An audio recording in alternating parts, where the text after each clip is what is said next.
বঙ্গে পালাবদলের পর থেকেই রাজ্যে শিল্প খরা কাটাতে উদ্যোগী বিজেপির রাজ্যসভার সাংসদ তথা রাজ্য বিজেপির সভাপতি শ্রমিক ভট্টাচার্য।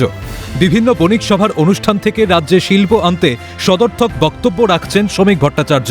তৃণমূল আমলে ঘটা করে বিশ্ব বাণিজ্য সম্মেলন হলেও বঙ্গের ভাগ্যাকাশে শিল্পের ভাগ্য বদল হয়নি, উল্টে একের পর এক কলকারখানা বন্ধ হয়েছে। এই পরিস্থিতিতে বঙ্গে রাতারাতি শিল্প আসবে, এই ধারণা থেকে বেরোতে চাইছে বঙ্গ বিজেপি। নির্দিষ্ট পরিকল্পনা ও সুনির্দিষ্ট রোডম্যাপকে কাজে লাগিয়ে রাজ্যে শিল্পায়ন আনতে বদ্ধপরিকর নতুন সরকার। এই প্রসঙ্গে রাজ্য বিজেপির সভাপতি শ্রমিক ভট্টাচার্য বলেন, শিল্পের কথা বললেই রাতারাতি শিল্পায়ন হয় না, আমাদেরও শিল্প নীতির প্রয়োজন রয়েছে। সরকার সেই বিষয়ে কাজ করছে বলেও জানান বিজেপির রাজ্য সভাপতি। দেখুন, শিল্পের কথা বললেই শিল্পায়ন হয় না, আর শিল্পায়ন হতে চলেছে বললেও রাতারাতি শিল্পায়ন হয় না। এর জন্য আমাদেরও একটা শিল্পনীতির প্রয়োজন আছে। আমাদের সরকার তার উপরে কাজ করছে, নতুন শিল্পনীতি, নতুন জমি নীতি।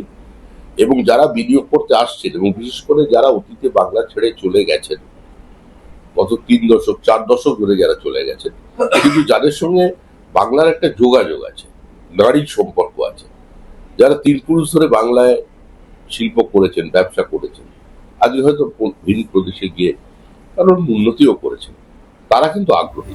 উল্লেখ্য, বৃহস্পতি ও শুক্রবার মুম্বাইয়ের শিল্পপতি ও উদ্যোগপতিদের সঙ্গে বৈঠক করেন শ্রমিক। তারাও রাজ্যে ফিরে এসে বিনিয়োগ করতে প্রস্তুত বলেই জানান বিজেপির রাজ্য সভাপতি। তারা এ ধরনেরই বেশ কিছু শিল্পপতি, তারা গতকালকে মুম্বাই আমার সঙ্গে দেখা করেছে।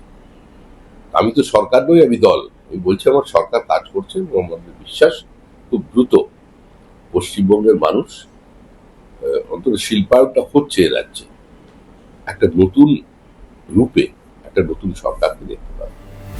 সব মিলিয়ে তৃণমূল জমানার খরা দুর্নীতি কাটিয়ে বিকশিত বঙ্গের দিকেই এগিয়ে নিয়ে চলেছে বিজেপি সরকার।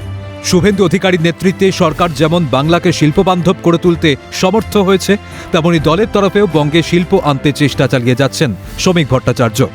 দুইয়ের সম্মিলিত প্রচেষ্টা বঙ্গে শিল্প ফেরা এখন শুধুই সময়ের অপেক্ষা, তা বলাই যায়।